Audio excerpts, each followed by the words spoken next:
6 बजे का समय। हाईवे पर गाड़ियां तेजी से गुजर रही हैं। सड़क किनारे एक बेहद साधारण झोपड़ी नुमा ढाबा है। इसकी कोई दीवारें नहीं है, बस 4 मोटे बांस के डंडों पर एक पुरानी और फटी हुई तिरपाल की छत टिकी है।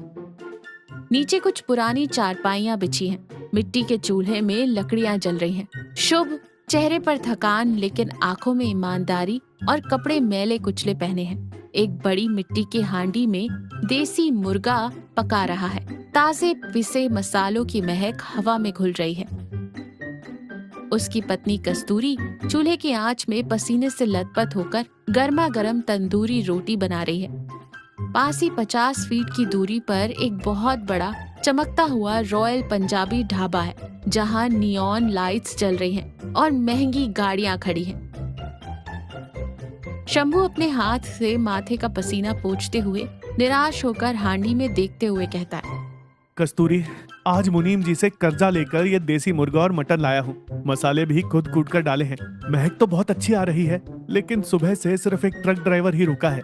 अगर ये सारा गोश्त बच गया तो कल मुनीम जी का ब्याज कैसे चुकाएंगे?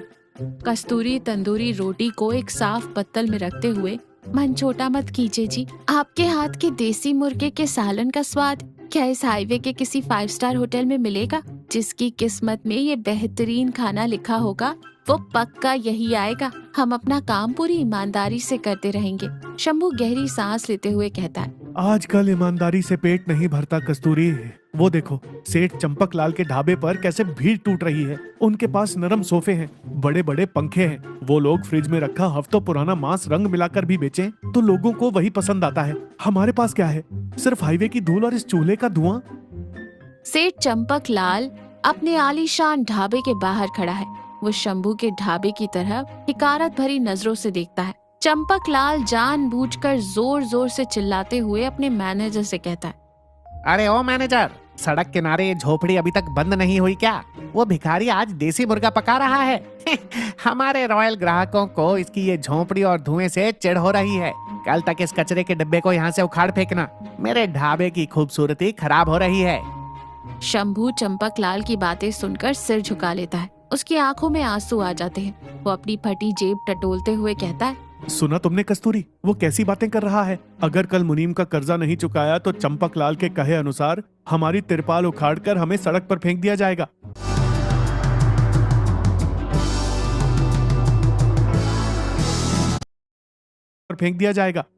रात के 9 बजे हाईवे पर अंधेरा और सन्नाटा है। हवा ठंडी हो गई है। अचानक एक तेज रफ्तार लग्जरी कार का टायर फटने की जोरदार आवाज आती है। कार बेकाबू होकर शंभू के ढाबे के ठीक सामने आकर रुकती है। कार में से एक अधेड़ उम्र का आदमी अखिलेश उतरता है और हाफते हुए कार का बोनट पकड़ लेता है। अखिलेश पेट पकड़कर करहाते हुए कहता है, अरे बाप रे, एक तरफ ये भयानक भूख और ऊपर से इस टायर को भी अभी फटना था। चारों ओर देखते हुए फिर कहता है, कोई है क्या? कम से कम थोड़ा पानी मिल जाएगा, मेरी जान निकल रही है। शंभू घबराते हुए कहता है, बैठिए बाबूजी, पहले आप इस चारपाई पर बैठिए। कस्तूरी, जल्दी से पानी लाओ। और तुरंत करचुल छोड़कर अखिलेश के पास दौड़ता है। कस्तूरी एक साफ मिट्टी के घड़े से ठंडा पानी एक ग्लास में भरकर लाती है। अखिलेश कांपते हाथों से गटागट पानी पीता है, फिर कहता है, मेरा बीपी और शुगर अचानक बहुत गिर गया है। सुबह से कुछ नहीं खाया, मुझे बहुत तेज भूख लगी है, चक्कर आ रहे हैं। क्या खाने को कुछ मिलेगा? मैं उस सामने वाले बड़े ढाबे तक चलकर नहीं जा सकता। शंभू संकोच के साथ और विनम्रता से कहता है, बाबूजी, उस बड़े ढाबे में जाने का कोई फायदा भी नहीं है। वहाँ सब पैकेट बंद और केमिकल रंग वाला खाना मिलता है। मेरे पास देसी मुर्गे का रसेदार सालन, गर्मा गर्म तंदूरी रोटियां और थोड़ा मटन कीमा फ्राई है। झोपड़ी है, लेकिन हमने इसे बहुत साफ रखा है बाबूजी, अगर आपकी इच्छा हो तो। अखिलेश बेताबी से मसालों की महक सूंघते हुए कहता है, देसी मुर्गे का सालन, जो भी है जल्दी ले आओ भाई, भूख के मारे प्राण निकल रहे हैं। कस्तूरी तुरंत एक बड़ा केले का पत्ता लाकर चारपाई पर बिछाती है। उस पर गर्मा गर्म तंदूरी रोटियां रखती है। शंभू एक साफ मिट्टी के कटोरे में हांडी से निकालकर भाप उड़ता हुआ देसी मुर्गे का सालन परोसता है। साथ में थोड़ा मटन फ्राई, कच्चे प्याज के टुकड़े और नींबू रखता है। अखिलेश पहली तंदूरी रोटी का टुकड़ा सालन में डुबोकर जैसे ही मुंह में रखता है, उसकी आंखें खुशी से बड़ी हो जाती हैं। वो हैरान रह जाता है। आहा, उसकी आंखों में आंसू आ जाते हैं। क्या स्वाद है ये देसी मुर्गा, ये तंदूरी रोटी, ये तो बिल्कुल मेरी माँ के हाथों के गांव वाले स्वाद जैसा है भाई। असली मसाले और बिल्कुल शुद्ध। अखिलेश बिना कुछ और बोले बहुत ही तृप्ति और आनंद के साथ सारा खाना खा जाता है। अखिलेश हाथ धोकर गहरी संतुष्टि की सांस लेता है। तुमने आज सिर्फ मेरा पेट नहीं भरा भाई, मेरी जान बचाई है। मांस पकाने का ऐसा शुद्ध स्वाद शहर में कहीं नहीं मिलता। तुम्हारा नाम क्या है? शंभू हाथ जोड़कर विनम्रता से कहता है। मेरा नाम शंभू है बाबूजी। बस 2 वक्त की रोटी के लिए मेरी पत्नी और मैंने मिलकर ये छोटा सा इंतजाम किया है। अखिलेश अपना पर्स निकालते हुए कहता है। ये छोटा सा ढाबा नहीं है शंभू, ये साक्षात अन्नपूर्णा का मंदिर है। ये लो तुम्हारे पैसे। वो शंभू को 2000 रुपए का नोट देता है, जबकि खाने का बिल मुश्किल से 200 रुपए रहा होगा। शंभू घबराते हुए कहता है। नहीं बाबूजी, मेरे खाने के लिए 100-200 रुपए ही काफी हैं। ये बहुत ज्यादा है। अरे रख लो शंभू, ये खाने के लिए नहीं, तुम्हारे हाथों के हुनर का इनाम है। और ये लो मेरा विजिटिंग कार्ड। मैं शहर का बहुत बड़ा मीट एंड स्पाइसेस होलसेल व्यापारी हूँ। कल शहर आना, तुम्हें जितना भी उच्च क्वालिटी का मांस और मसाले चाहिए मैं अपनी फैक्ट्री से आधे दाम में दिलवाऊंगा। तुम्हारे हाथों का स्वाद सैकड़ों लोगों तक पहुँचना चाहिए। शंभू और कस्तूरी कृतज्ञता से हाथ जोड़ते हैं। पीछे जलते चूल्हे की रोशनी में शंभू की आंखों में उम्मीद की एक नई चमक दिखाई देती है। 2 हफ्ते बाद का दृश्य, दोपहर का समय। शंभू के ढाबे की तस्वीर पूरी तरह बदल चुकी है। अब वहाँ 10-15 ट्रकों की लाइनें लगी हैं।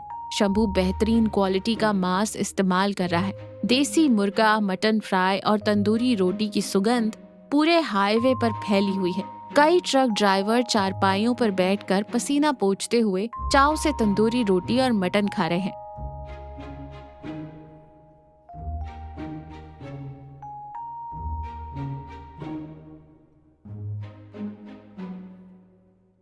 एक ट्रक ड्राइवर रोटी के साथ मटन चबाते हुए कहता है। अरे शंभू भाई, तुम्हारे हाथों में क्या जादू है यार। उस चंपकलाल के ढाबे का बटर चिकन खा खा कर हमारी आंतें सड़ गई थी। तुम्हारा ये देसी मुर्गा खाने से ही शरीर में जान आ रही है।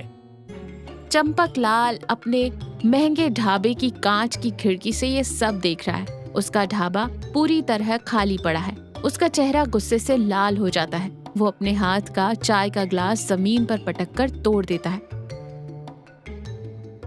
और अपने गुड्डों को बुलवाता है। ये भिखारी मेरी नाक के नीचे अपना धंधा चमका रहा है। मेरे रॉयल ढाबे के ग्राहक उसकी उस गंदी झोपड़ी में जाकर खा रहे हैं। मेरा व्यापार बर्बाद हो रहा है। मैं ये बर्दाश्त नहीं करूंगा। भैरव, कालिया, आज रात जाकर उस शंभू को अच्छी तरह सबक सिखाओ। उसकी मांस की हांडियां फोड़ दो, उसकी तिरपाल में आग लगा दो। कल सुबह तक वो मुझे नजर नहीं आना चाहिए। रात का 1 बज रहा है। शंभू और कस्तूरी अगले दिन के लिए मसाले पीसकर ढाबा बंद करके सो चुके हैं। अचानक अंधेरे में से भैरव और कालिया लाठी लेकर वहां आते हैं।